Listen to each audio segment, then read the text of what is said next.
Hello there and welcome to another one of these Lexical Lab 1 minute English videos. As always, if you like this video, make sure you subscribe to our YouTube channel and check out our website www.lexicallab.com to find out more about the online courses we offer. I'm making this particular video in mid-November, and it's a time of year where you can feel autumn slowly slipping into winter. The days are getting shorter, the days are getting darker, the nights are drawing in. It's getting colder and wetter and a little bit more miserable. And during weekdays, when I have to get up at 6:30 in the morning, it's getting ever harder to drag myself out of bed. 2 days a week, I start teaching online at 8 o'clock, and it can be a real struggle to get ready.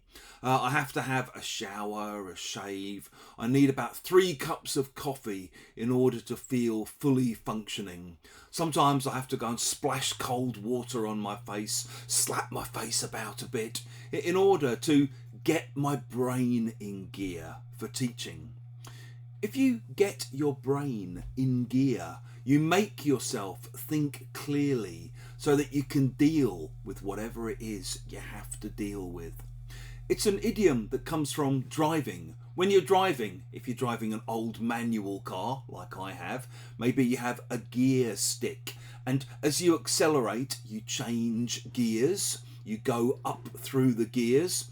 Sometimes if you stall and you stop your car accidentally, it's because your car is not in gear.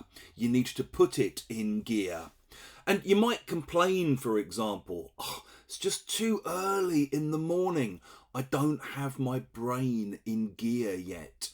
And maybe if you and a team of people that you work with are taking a long time to get a problem sorted out or to find a solution to something, you might say to people, come on everyone, get your brains in gear. We need to sort this out. I don't want to be here all night. If you've enjoyed this video, please click the like button. Please share it with your friends, your colleagues, your students, and in the comments section below. We'd love to see examples of how you might use getting your brain in gear.